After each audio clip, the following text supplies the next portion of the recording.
Hey guys, this is Steve from Wolves at the Gate, and you are listening to KingdomCore podcast.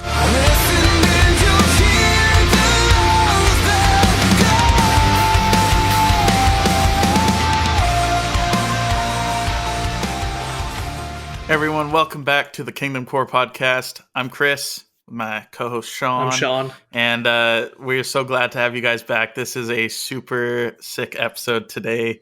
I think Sean will agree that this is probably our best episode to date. And it was definitely my favorite interview so far. Who are we interviewing if you haven't looked at the title? Who are we interviewing? I hate that I started this because everyone already knows who we interviewed. I hate it. So it's not live. So it's like people already know. Well, maybe they just randomly popped into their inbox on Spotify and they're like, oh, new episode. There we go. Yes.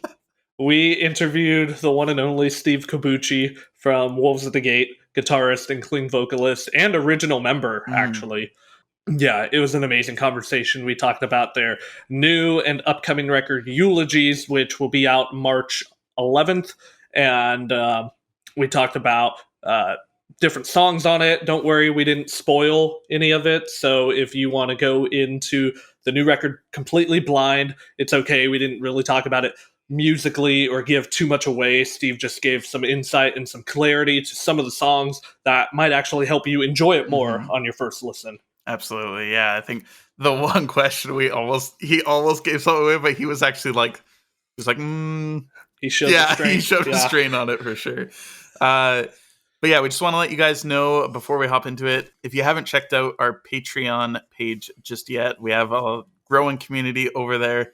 And it would be so awesome if you guys would consider that and check out our perks that we have over there at patreon.com/KingdomCore podcast or the KingdomCore podcast. I don't know. Sometimes we get it's on our link. Yeah, tree. yeah. It's in the description of this video or the podcast. Yeah. And it would be super awesome to have you guys over there as well. And lastly, before we hop into it, thank you so much for all your support as we started season 2. This is episode 11. Second episode of season 2. If you guys haven't checked out the last episode with Austin Visser of The Undertaking, it's another solid state band, so we got 2 in a row. It would be awesome if you guys would check that one out as well. With that, I think we'll hop into our interview with Steve Cobucci. What records you got on your wall? I think I see Juturna. Yeah, Juturna. Blindside Silence. Continuum by John Mayer. Riot by Paramore, classic. Blueprints and by Amberlin, The Bridge by Letter Kills. That's sick. Say Hello to Sunshine by Finch, Long Live by The Chariot. Ooh. Yeah, I mean, is that the Record Store Day edition? No, that's just the OG press. Yeah. Dang. Yeah, I mean, there's a lot. There's a lot up there. Yeah. Are all of those pretty big influences for Wolves at the Gate? Yeah, I mean, there's all records that I loved, and the sad thing is, I had like probably the biggest CD binder you've ever seen in your life, and I lost it on an airplane because I went. I was holding it. This was like during the time when like you needed CDs, to listen to music. I left it in my seat and I got off the plane. And I got off the plane, went back to the stewardess. I said, "Can I go back and get my CDs?" They didn't let me back on because there's regulations. And they said they never found it. I'm like, well, it's right there. So I lost so many of my favorite records. So I've been in the process of like that's so sad. slowly buying like dollar versions of them, so I can put them in, and frame them and stuff like that. So, oh man, that's rough. Hopefully, someone found those and started listening to them and gained an appreciation for heavy music. That'd be pretty awesome. Oh yeah. Probably the stewardess. Yeah, probably. That's awesome. So, dude, thanks for joining. We're it's a pleasure to have you. We're excited to have you on the show. We've heard Eulogies. We've both listened to it, I think, about 5 times now, and have been mulling it over. It's a great record. I just want to congratulate you on you guys knocking it out of the park again. You guys are one of the most consistent bands in the scene, and it's it's an awesome album. I just wanted to say that. Thanks. Yeah. Well, it's cool that, we're dying for people to hear it, so it's cool that you guys got to listen through and we can start getting some feedback before the feedback. Yeah. Oh yeah. How's the response to the singles been so far? It's been really good, yeah, people have been really into the songs, and yeah, I know there's some things that are different for some people, or you never know what people expect. So, yeah, it's been really good so far, and I think people are starting to understand kind of the progression of the band and what we're trying to do creatively. You know, there's always the people that are like, "Oh, Captors was my favorite album," or 5 by 5, and it's like, it's yeah, it's like, well, we're the same people, Um, we didn't change anything. We're still doing the same thing. I think it's probably just nostalgia. It definitely is. I think. Oh, hello. I think there's a police car outside Chris, our house somewhere. there's something you need to tell everybody. Oh no, it's an ambulance. Okay. I thought I remember seeing something when you guys were recording Types and Shadows, one of your like short little behind the scenes videos. You guys mentioned something about at that point altering a little bit, and you guys were trying to make songs a little bit more I don't know, like catchy and or like memorable, like as individual songs.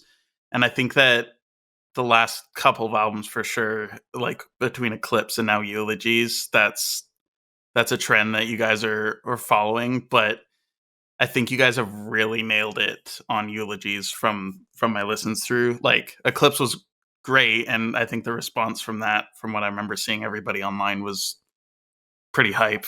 But I'm hoping that when everybody hears Eulogies, that they'll get an even better response than that, because I think this is like the super refined version of that newer direction that you guys were talking about. But yeah, I think that's fair. The thing that's like hard for people to maybe understand, when we're writing songs is, the thing that I realized. So what you're referring to from that video and the behind the scenes for Types and Shadows, is really this idea that like in our songs, I used to always try to do all the things I want to do in every song. So like I was always trying to add all these elements of what I love about music in every single song. And that is like impossible to do, And so I just realized I wanted to be more focused. And if a song needs to be a certain thing, just let it be that. Let it be that identity. And a lot of times it actually helps lyrical content be more impactful, because you're giving room for not just the song to speak, but the song concept to speak as well. So that's probably where that was. That's like the inside my brain edition of. You said it. You said something that I want to kind of go back to. You said you try to fit everything you love about music into one song. What is it that you love about music? Well, what's on my wall? Yeah. Like we were talking about before. A lot of good post-hardcore and stuff. Yeah, just a lot of great bands, but all so totally different. I've been saying for years, what my favorite bands are, and it's sometimes like people aren't listening to me when I tell them what my favorite bands are, because my favorite bands are like Thrice and Jimmy Eat World, and those two bands are very similar in a lot of ways, but also very different. They're very similar in the sense of like they've kind of vacillated between making rock and indie rock, or songs that are more accessible, or songs that are like super weird time signatures.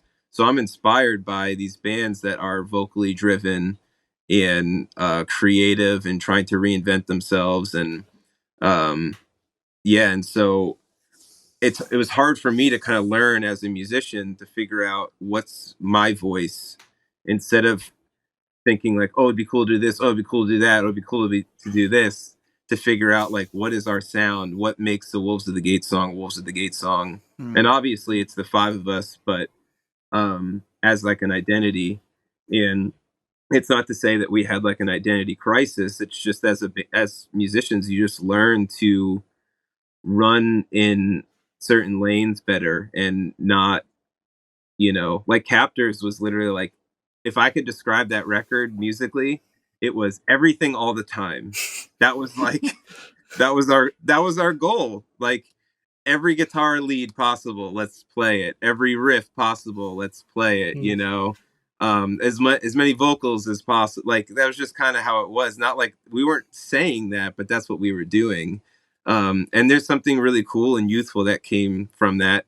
But we want our songs to be more focused, and we want songs that like require introspection and more listens and digging into. We also want to have songs that people can hear and just go, that rocks. Yeah. Because that's what I love about music. I love the songs that just like give it to you. And then I also love the songs that it's like, I want to listen to it again and again. Like, I feel like I didn't get everything, and so instead of trying to do all those things in one song, which doesn't work, that's like a peanut butter and jelly and steak sandwich. It's like, just like, come have the PB&J, have the steak, but don't put them together, I want to try that now. That sounds good. I've had a PB&J burger. That's pretty good. It's amazing. But awesome. Oh, did you have something you want to say, no, Chris? You can go ahead. No, go ahead. Chris is Canadian. He's a gentleman. I'll go ahead. Yes, Steve, what do you want to say? What did the police want from you, Chris? Luckily, nothing. They were probably trying to catch the arsonist that lit our apartment on fire the other week, but oh, wow, that's wild. Yeah, no, that was a crazy time. But we woke up 6 a.m. to a fire alarm, and everybody's coming out of the apartment building, and literally a giant plume of smoke going up. But it was. Whoa. It sounds like it was a street person who fell asleep and dropped like a cigarette or something and lit his stuff on fire in the parking garage and just destroyed a car. That's what it sounds like right now, but yeah. Wow. That's a whole other podcast episode. That is a whole other podcast. True crime. True crime, that's right. But, I mean, hey, Eulogies, we got a lot of fire concept on this album, right? It was me. What a segue. I was trying to promote the record. Trying to get the word out. Yeah. Yes. So let's get into that. Let's talk about Eulogies. So this is probably going to come out next week. It'll be 2-3 weeks before the record comes out. So people will be listening to it without having heard the record. So could you explain what is Eulogies to people who haven't heard it yet, and what do you want them to go into their first listen with in their mind? So the album title kind of it has layers of meaning. Obviously there's a title track. There's a song called Eulogies, and the song itself kind of frames the whole concept, and there's kind of a few layers in that song. And so I wrote Eulogies about the time. So this is Jesus had died, and his disciples, they all fled. When he was arrested, they all fled. They left him because they were scared. They were terrified because they thought Jesus was supposed to be the king. They thought he was going to rule and reign and make everything great, and they would get to be ruling with him.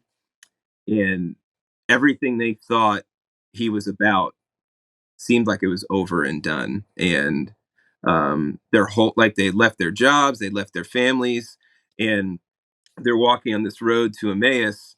And I tried to just capture that moment when the disciples are most likely confused, scared, like grieving for somebody they love who died. And that's kind of where, like in the chorus, it talks, the chorus says, such a violent Eulogy. Such a violent eulogy is tearing my heart out, thinking about the way that Jesus died, this man that they knew was innocent, and who they'd seen, love the poor, the sick, cared for really the lowliest of people, and to see him treated this way. And when I read that in the scriptures, I identify with that a lot, in the sense that there was a time in my life where I thought I understood everything that Jesus had come to do. And my understanding was wrong. And that's why it was always leaving me sad, depressed, grieving, because I thought I didn't understand really what grace was, honestly. I knew grace as like a Bible term, a Christian term, but I wasn't thinking about grace as unmerited favor, meaning I can't earn it. I don't earn God's love. Mm. I don't work really hard and God loves me more, or work or mess up and God loves me less. And so I identified this idea of a bad belief. And that's what these guys had. These disciples had the wrong belief about who Jesus was and what he had come to do. They thought he was supposed to be a king, but he was supposed to be a savior. And that's what he had come to do, was to save us from our sin. And so Jesus meets them on the road to Emmaus, after they're walking after he had resurrected, and they didn't recognize him. And basically Jesus explains all of human history, what it's all been about, what God has been doing in redemptive history, and how everything that the prophets talked about were fulfilled, and how Jesus himself was the Isaiah 53 suffering servant. That's why he dies. He's taking our place of judgment, so that we can be pardoned. And the disciples, they didn't recognize that it was Jesus. And he leaves, and they turn to each other saying, weren't our hearts burning as it was being explained to us, really the gospel? And that's the experience I had, was when I finally came to understand, what, because this was the question that was on my mind for most of my life. What does the death of a Jewish man at the hands of the Romans and the Pharisees have to do with saving my soul? Does that make sense? Yeah. Like, how does this event 2,000 years ago have anything to do with saving my soul? And really, that's the problem I had, is that I didn't. It wasn't just that. This was God in the flesh come to essentially pay the debt that I should pay, which is suffering under the punishment of God. And so, um, when I came to understand the reality of the gospel, my heart was burning, thinking, this is amazing. This is like the most wonderful, like, expression of love I've ever heard. Like, this is it. Oh, I can't earn this. I can't make God love me anymore. He won't love me any less. He'll love me perfectly, because I have the full approval of God through the work of Christ, not through my work. Mhm. So, yeah, pretty mind-blowing moment for me. And I would imagine pretty mind-blowing for the disciples as well. So that's why the record is called Eulogies. Sorry for the long-winded response. No, that was but amazing. That's great, man. yeah.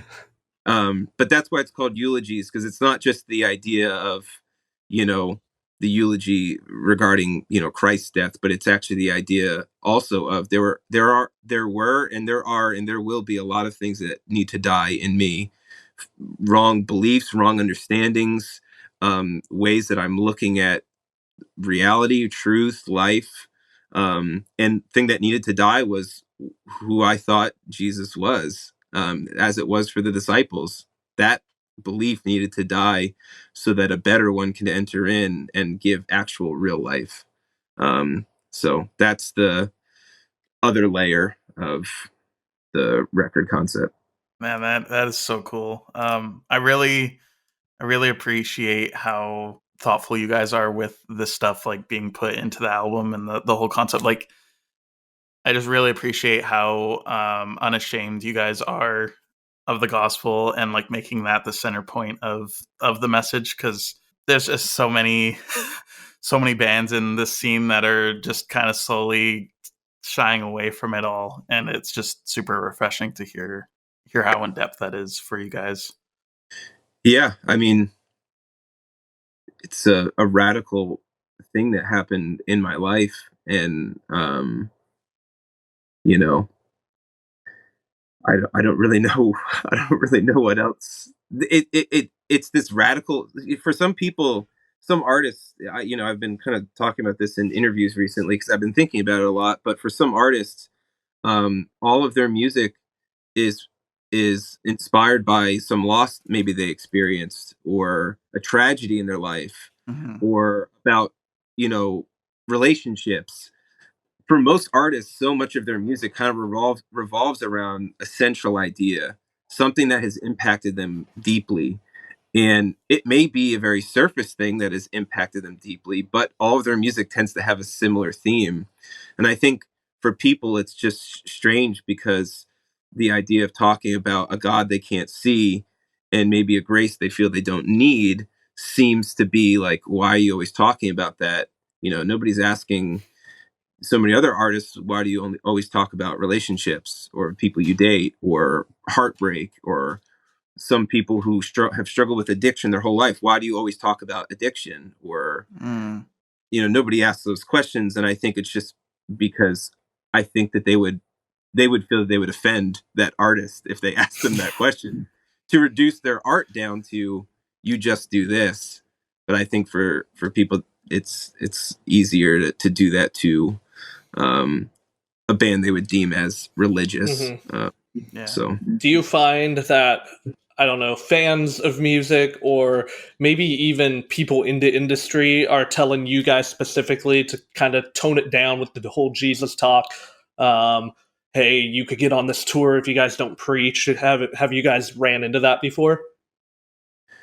yeah, it happens. And, I really don't, I don't want to demonize anybody or anything. Yeah, that has happened. But it doesn't surprise us. Mm-hmm.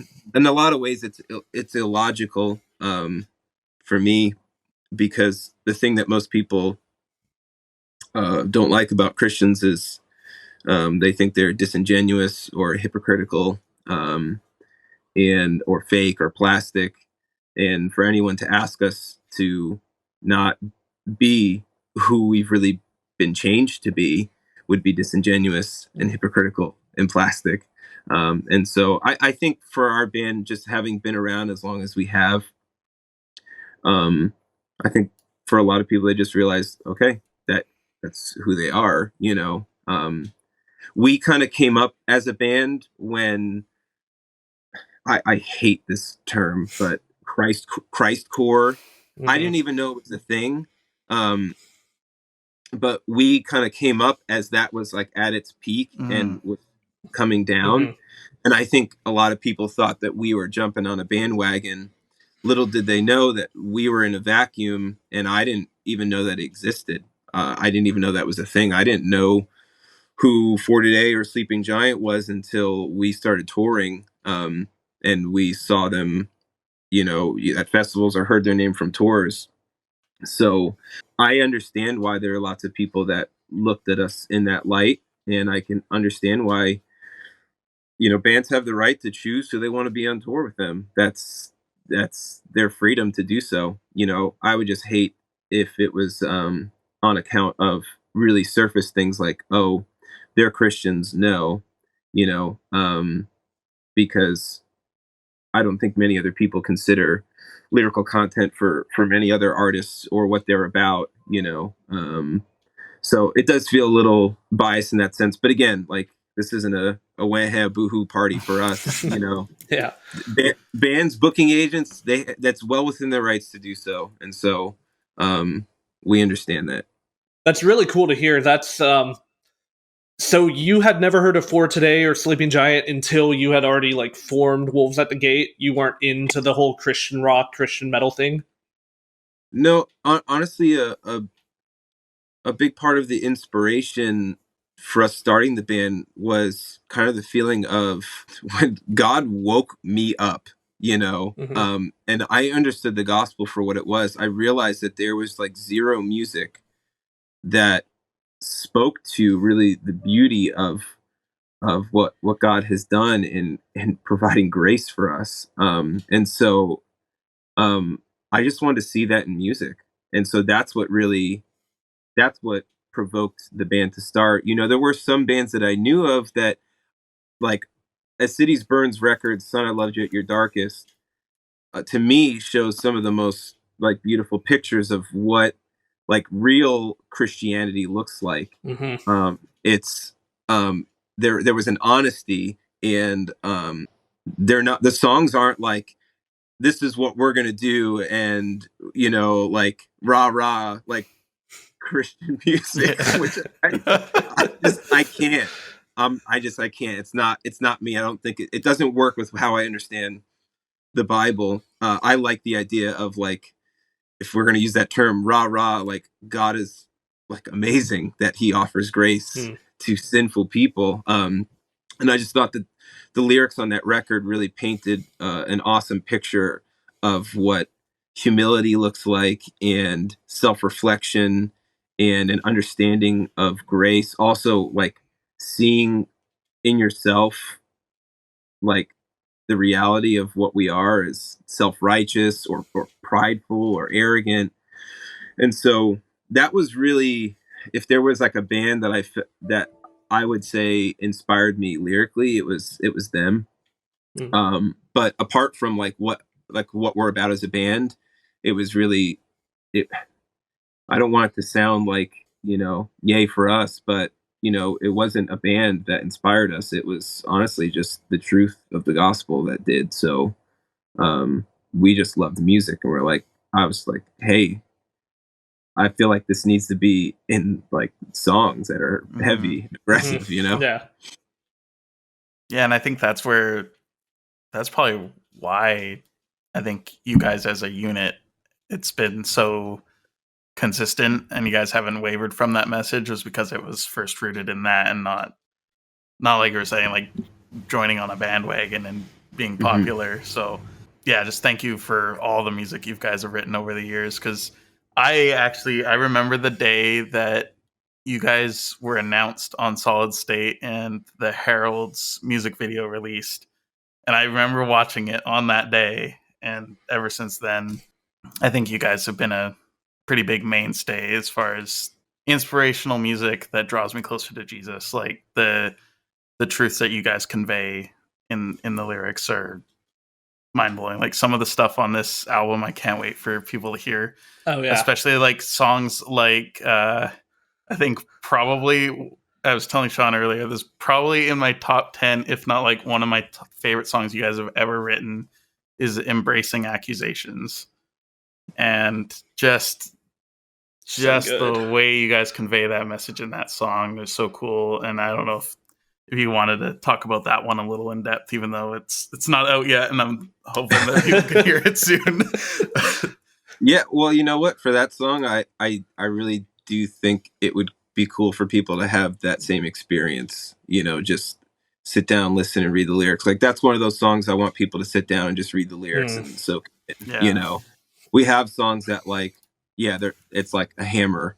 And I want those songs to be like a hammer, Yeah. I want this one to be like dark room in a cozy chair with the lyrics. Oh yeah. And think of, so yeah, for sure.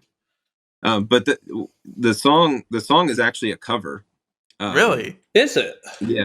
No kidding. Yeah. So when I don't remember when it was, but I saw there's an artist. They're two guys. Their names are Shane and Shane. That's okay. I love Shane and Shane.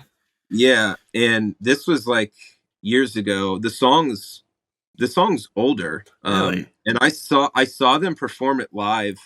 I don't remember where, but I just remember listening to the lyrics as they were singing, and I was so intrigued because like never had I heard honestly a Christian artist write anything that was like as thoughtful and thought-provoking, and also incredibly powerful, like a powerful tool. Like that song has helped me so many times. Yeah, honestly, I'd like kind of tried for years to work out a way to cover that song, and I was just pretty insistent that it be on this record. And so I'm glad that you guys enjoyed it, because I knew it would be a different flavor than some of the other songs. But yeah, it's so powerful. That explains a lot, because the first few times I heard that track, I was like, wow, Wolves of the Gate is going like there's without giving too much away, there's a part where it almost sounds like it could be like a church worship song. And I'm like, this is really cool to hear that from them. And now knowing it's by Shane and Shane, that makes sense. But that's really cool. Yeah. And musically, the song is also it's really odd. Like, if you know anything about music, it does these strange key changes, that I also thought was really interesting. But the key changes because it's following the lyrical content, which is something that I love. I love music moving with the lyrics and vice versa. So it just seemed like a really good fit. I wonder if those guys will ever hear it, because it's obviously a far cry from what their version is. But I went for it. Yeah, no, that would be so sick. I can't wait to go listen to that. Yeah, now you gotta hear that. Just to hear the difference. We used to sing, back when I was in high school, we used to sing Shane and Shane songs in our youth group all the time. So I never thought I'd see Shane and Shane meet metal. So it's pretty cool. It's pretty much, well, the song has a dark and somber feel to it. Mm-hmm. And that's another reason why I connected with it, because a lot of music, in the church, a lot of the time, I think it seems like what they're writing about never really matched the way the music sounded. Like, and so that was where I first connected with it, because I was like, whoa, this is like kind of dark, and it has a lift, and then it goes dark again, and it has a lift, and it goes dark, and then there's a big lift. I'm like, that's cool. Yeah, that's cool. So I guess moving on to the track after that, the final one is what's it called? Silent Anthem? Yeah, Silent Anthem. I went blank for a sec. Is that another one you want people to just curl up in a corner and read, or are you cool talking a little bit about that one? Oh, I mean, yeah, I'll give a little background, because it kind of ties to some of the things that you were asking me about regarding, how our band has like fared with interacting in, the music scene. And that's the song is kind of like an autobiography of the band, if that makes sense. And my goal was to kind of write a song about why we exist as a band, and how we've approached it. And obviously it's all done through sort of like metaphor, and it's a little hard to describe, because there's so many points in our career that it kind of like touches on, where things that were said to us, kind of a lot of the things that you were alluding to, Sean, about how to be successful and stop talking about Jesus. And the song really is about this idea of like, okay, like, you may silence us, but it's the song that's gonna ring on forever. There's other bands hopefully that will come up and be ruined by the gospel, and this is a message that has been preached, obviously since the dawn of man, but the gospel proper for 2,000 years. And Christians have been persecuted, put to death. There have been times of, a seeming silence, but not ever destroyed. And so, the gates of hell will not prevail against the church. That's what Jesus said. And the song really is just kind of speaking to the fact of like, all right, like, you may be able to make us go away, but it's not going to make this song go away. Our song, will go away. But like, the song of when, the silent anthem is this idea of what's going on in heaven as we see it in Revelation, which is basically the heavens singing "Worthy is the Lamb that was slain." That was like a pretty pivotal text for me in my life, and also in the band, because that was when I saw that's what everything's about. That's what the whole Bible's about. That's what history is about. That's why everything exists. So many things I'd heard in churches growing up is that it's all about obedience, or it's all about X, or it's all about Y. And it's the Bible's made it really clear. It's all about a savior. And so it really doesn't matter whether it's, the visible church that's making a mess of the gospel, or, people outside of the church that don't want to hear the message. God is still so gracious that he's going to make it known, regardless of whether, our band does it or not, So it's like, you can silence us or tell us to be quiet, but we're a small fish in a big pond. So awesome, dude. I can imagine, like, if everybody's still here and whatever, but, like 50 years from now, these little kids discover Spotify 3.0 and they're like, oh, what's this Wolves at the Gate, man? That'd be so funny. Yeah. A lot of the music. Who knows how people will listen to music in 50 years? Will music even be around in 50 years? Well, it'll be there. Who knows what it'll be like? That's the real question. I just, from time to time, I go through my music collection that I have on my computer, and I'm like rediscovering music that I bought in like 2008 on iTunes that I've saved the files, but I haven't listened to forever. I'm just like, that's only like 10 to 15 years of some of this stuff, and yeah, it's gonna be interesting in a number of years from now. Well, definitely. Would you be able to talk about the cover art at all? Like, yes, did you guys help design that? Was that your idea, or did a designer come up with that concept from listening to the album? Yeah, so Ryan Clark is the artist who did the artwork. He's super talented, super creative guy. He really helped us realize our idea. I'll put it that way. I kind of sent a bunch of different pictures of things that I felt were communicating what you see in the album art, and he's the one that really brought it together. And really, the concept is, I wanted to figure out a way to show this idea of like death and life working together, and how, like, in the artwork, I didn't want it to look like the flower was like being burnt to a crisp, but rather like, why isn't it being consumed? And so, yeah, I mean, there's so many things that can tie to, like, in the songs, and in kind of what I explained, what Eulogies is about. Obviously, flowers are at funerals. It is kind of this picture of like a somber, remembrance, but also it's a picture of life.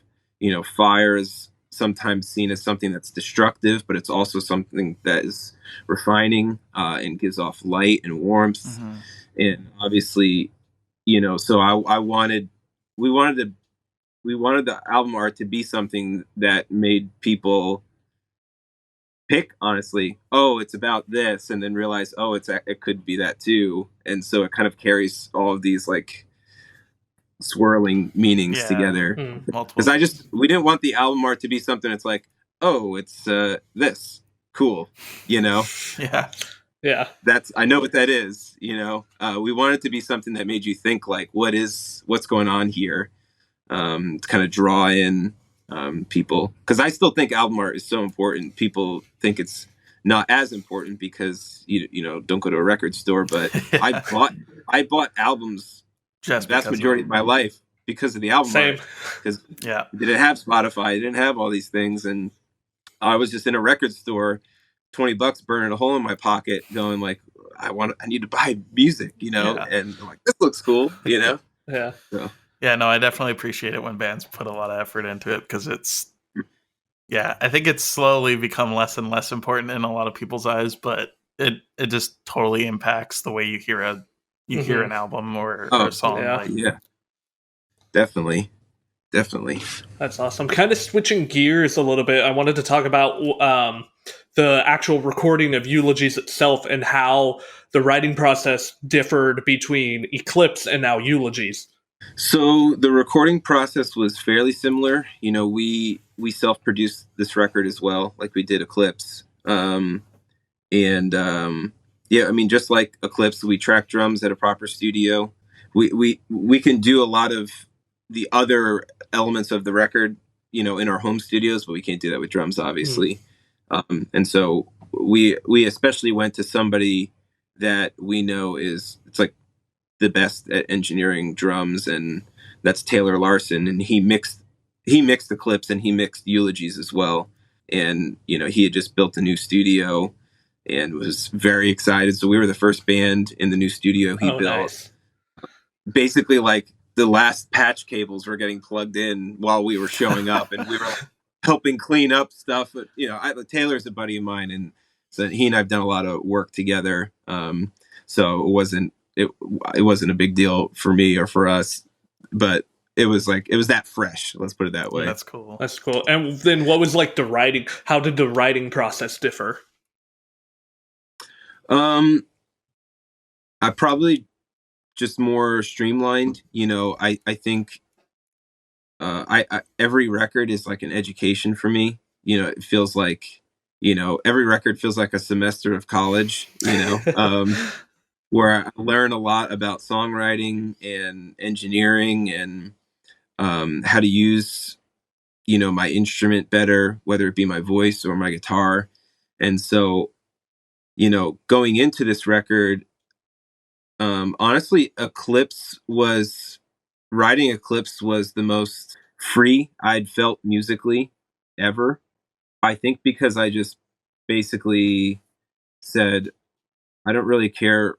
I don't really care what the rules are of genre stuff. I'm just going to, whatever comes out is a Wolves of the Gate song. And I need to stop telling myself that a Wolves of the Gate song has to do this or have that. Because you guys can pull off some of like the super slow, chill acoustic stuff like better than anybody I've heard. So you could literally take it anywhere.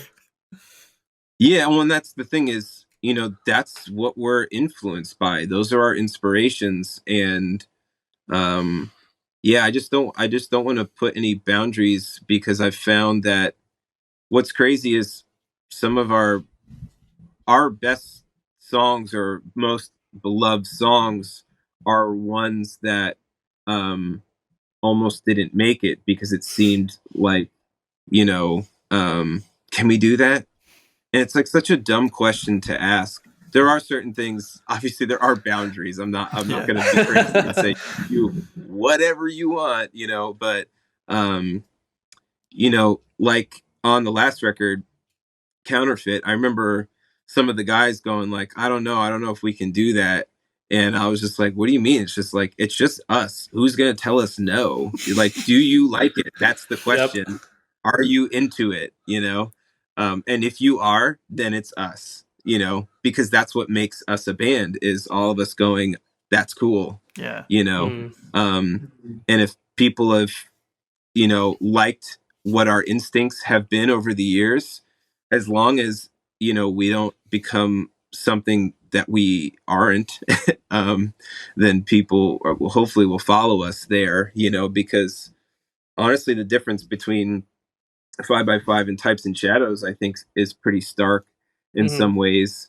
And even 5x5 and Captors, Captors was a little too much like on the grid for me, and technical. And I wanted something that was more representative of us live. And that's why 5x5 is a little more raw and gritty, and really what I've been trying to do over the years is take all the things that were really good about all those records and really like lean into that, after Captors, I felt like, we'd never done that 50-date tour before we wrote Captors. We'd only ever done like a week, or a week and a half at most. And after playing some of those songs for 50 times in a row, realizing this is just too much guitar, and I'm like trying to sing and do some of this stuff, and I'm like, I don't know if this is making the song better. I know it's making it a lot harder to play live, and some of it doesn't translate well either. Because there's lots of things that you can create in a basement or on a computer that sound great there, but if it doesn't sound good live, that's no good, a lot of people are going to hear you that way. Yeah. So, it's really just, we just took all those pieces. I've been trying to take all those educational, lessons and apply them. It's funny you mentioned that about Captors. I'm sure it was probably hard to play stuff like The Harvest or Awaken live, because it's just so guitar driven, so fast, so heavy, and then you have so many different there's so many clean vocal sections that keep changing. Yeah. Well, and you know what? Like, it was really, I was also like really into music at that time that did that. Right. And it was good for me because I really had to learn how to play things that were already, not like super hard, but not easy, and sing at the same time. And so it really made me, I like, that was not easy. I'd have to literally like, stand in my studio and just play the riff over and over again and then start singing until I got it right, and then just keep practicing and practicing, kind of like separating, your mouth from your hands, which was hard for me. Abishai could probably do it no problem because he's a drummer, but for me, I was just kind of like, this is not great. Was it the rubbing your stomach and patting your head thing? Yeah, exactly. Yeah. That's funny. So, but it was good because it definitely opened up a different realm of like, I don't want to be constricted to like simple things, and that's why I really pushed myself on Captors. But then I realized, like, okay, that might have been a little too much. Just dial it back a bit, because I don't want to be up there singing live and just like straining to like play and sing. Like, I want to give people our best performance, and I want people to hear us on the record live. That's what I want it to feel like. So here's a solution: get another guitar player that just does those specific parts.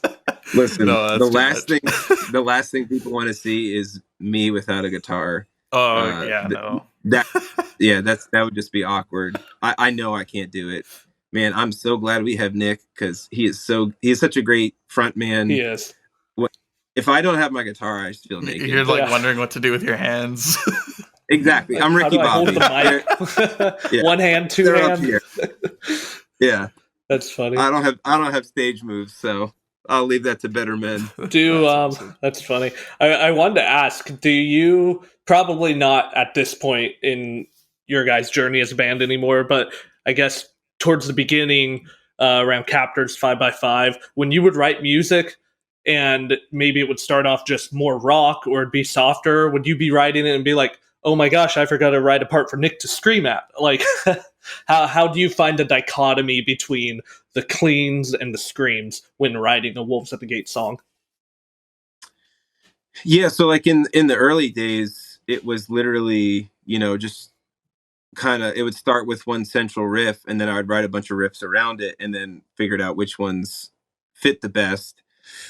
And I mean, just tried to, I don't know how much I really thought about how much of one person is in a song. I honestly never think about that.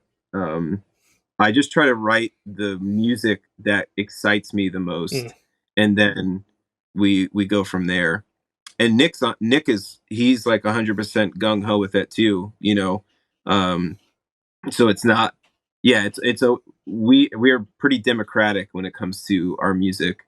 We want everyone's voice to count, because that's what, again, makes us who we are.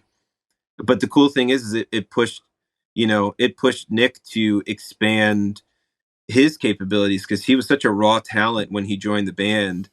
And I'm like, Nick, you already have great control of your voice. You could do so much more. You just don't even know.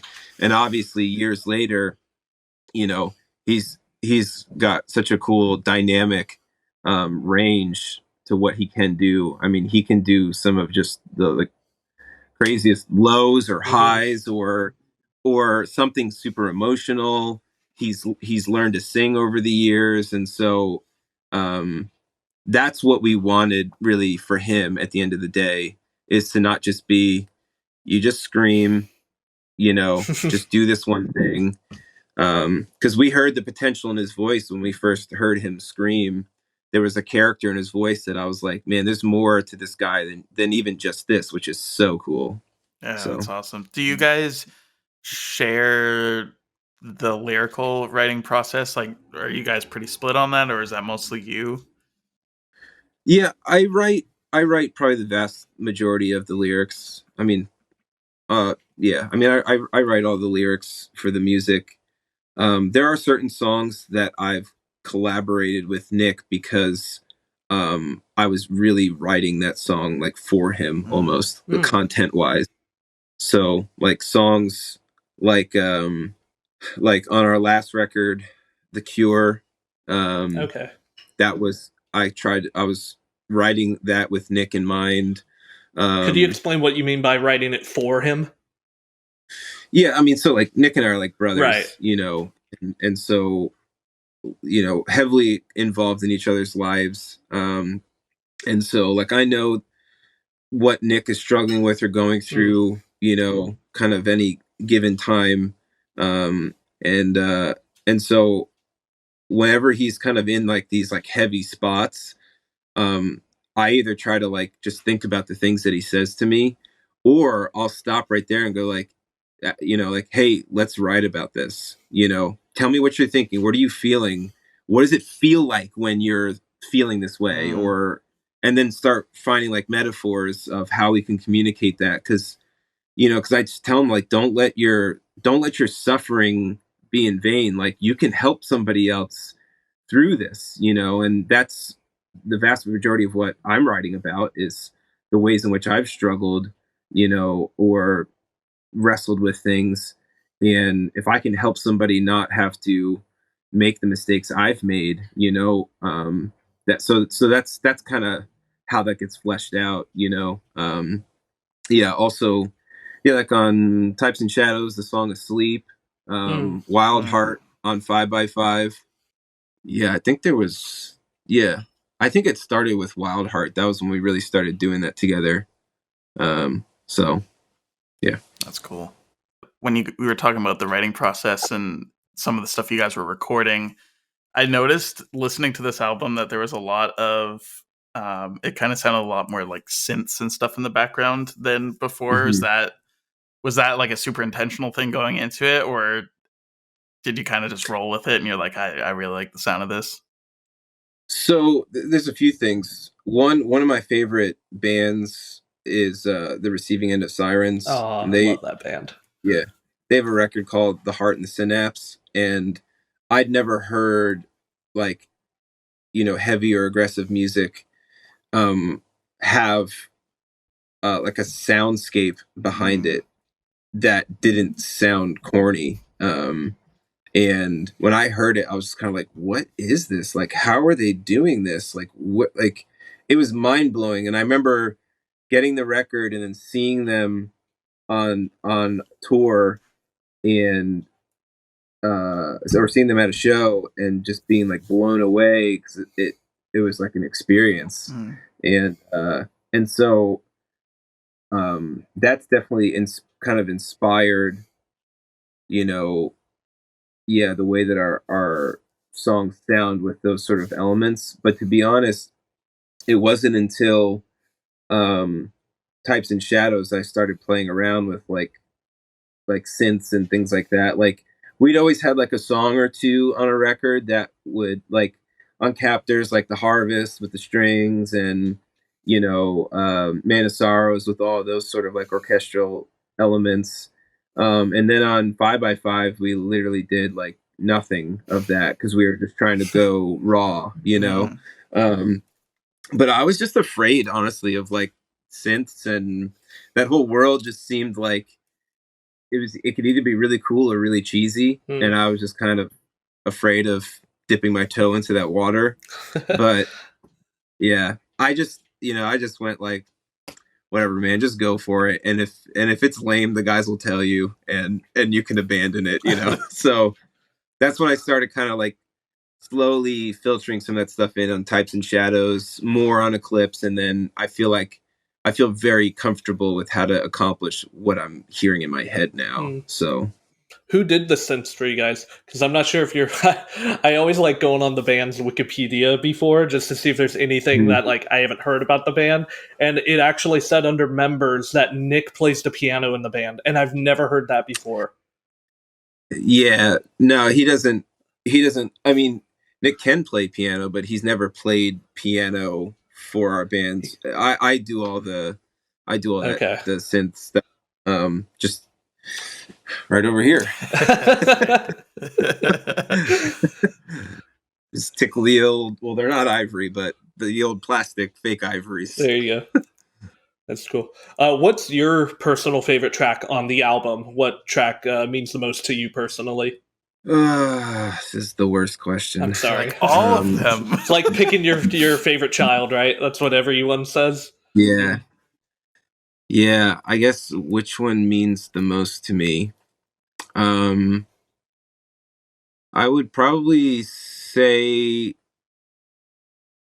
I would probably pick different songs for different reasons, but Lights and Fire probably because it's it's a very vivid memory of a time, and I still can remember the pain and like all the emotions, but it's also like really like hopeful and comforting. So it's probably that song. I this is like kind of even weird for me to talk about, but there are definitely times like listening back to songs that's like emotional for me, like after we've recorded it, and it's just kind of like, wow, this came out like how I pictured it, and it it feels like impactful. But this was the first time I was ever like tracking vocals and just really thinking about what I was saying, and it just broke me, like the line in Lights and Fire where it says, "All the thorns would tenderly lead somewhere so much better for me." It's a reference to Hosea 2 that talks about this picture of us as the harlot and God as the faithful husband. And God's basically talking about how even though we would pursue, you know, other lovers, basically be the be the epitome of what is like unfaithful. Um, he he won't let us get them because he'll put up thorns and thistles in our way to ensure that we won't fall away, basically. And it's just it sounds like it's like really strange imagery, but to me it's like this like tender love and care um for me in a way that in the moment I can't quite understand. But when I'm able to look back and go like, wow, that it is like this incredible selfless love, you know. um and so there's lots of like lyrical points in that song that just kind of hit me. And so that's probably why I would say that song, but I would say other songs for like for other reasons too. So What's your favorite musically, like just that you think you'll be enjoying to play live all the time? well, we have actually gotten to play 5 of the songs live together. Not for they weren't shows, but we played them together for a different thing we were working on. And Weight of Glory was a lot of fun to play together. Yeah. It's like hard not, It's like the heaviest one on the album, I think, right? Yeah, yeah, and so it's a lot of fun. It's a lot of fun to play. So I really enjoy being able to express ourselves musically that way, in a way that we probably would have. I think the guys would have probably said like, no, we're not doing that, or like that's not us in the past. But as we get older and just realize like none of it matters, just do what's fun, So just if we love it and it's fun and exciting, then let's just go for it. So That's awesome. I love that. Thank you so much for coming on, man. It's been an honor. I just want to say personally, for me, Wolves of the Gate was my gateway band into the whole metal scene. I've said it before, and I'll say it to you that without Wolves of the Gate, KingdomCore would not exist, because they were my first Christian metal band, first metal band, and I was telling my wife when we booked this interview that I don't think there's a single band on the face of the earth whose music has done more for my personal faith than Wolves at the Gate's music. So I just want to thank you from the bottom of my heart for that. Yeah, well, that's it's really cool. Yeah, it is really cool. I mean, it's so cool that's all I think about whenever people share similar things, is that, yeah, God's used what we've done. That's really it. And honestly, the thing that's easy for me to receive, such a compliment, is that it's not anything I came up with, so I can only take credit for trying. That's about it. There you go. But even that, I don't think I can take much credit for. So, yeah, we're just as glad to be a part of that journey for people. So, yeah, thanks for sharing that. Awesome. Yeah, so can you tell people when Eulogies is coming out and where they can find it and where they can find you guys? Well, you can find me in New Jersey if you're really looking for me. Don't look too hard because I lock my doors. You have to in Jersey. The record's coming out. Eulogies is coming out March 11th, and it will be available everywhere that you stream music: Spotify, Tidal, Amazon, Google Play. There's more. It's all there. YouTube, yeah. So anywhere you would want to find it, it's going to be there. Yeah, and so, we're looking forward to getting out there to play shows and see everybody. Purchase some merch. Yes. Yeah. Go buy that record. If you want to help us out and pre-order the album or pre-save it, buy some shirts, that'll be huge. It's been a long time of, no shows or anything like that. So we could use the little pick me up in the currency department. So awesome. And just lastly, before you go, this is generally a question that Sean asked, but I'm going to steal your thunder a little bit. What's just the one message, like takeaway, that as soon as somebody hears this album for the first time, when they hear Eulogies and they're done, what is something that you really want to stick in their head that they'll take away from that listen? Don't be afraid of God seeing you for who you really are, because that's what qualifies you for His grace and His love. Wow, that's awesome. Beautifully said. That's great, man. I think that's just a perfect way to end it, honestly. Hey, this is Blake and Cody with Dead Pedal Coffee. As true fan title sponsors, we want to thank you for listening to this episode of the KingdomCore podcast. We want to thank Steve Cobucci from Wolves at the Gate for coming on. We'd also like to thank the rest of the Patreon supporters of the KingdomCore podcast. Core supporters like Aaron Peter, Jonathan Lyman, and Anthony Kuchma. We hope you enjoyed this episode. Now, instead of us telling you about our company, let us show you about Dead Pedal Coffee. Are you still cheating yourself every morning with stale store-bought coffee? How about you try something a little more fresh? Go to deadpedalcoffee.com and get your fresh roasted fuel delivered straight to your door. You order, we roast, then we ship. Kickstart your day with a fresh cup of coffee from the South. It ain't just coffee, it's a lifestyle.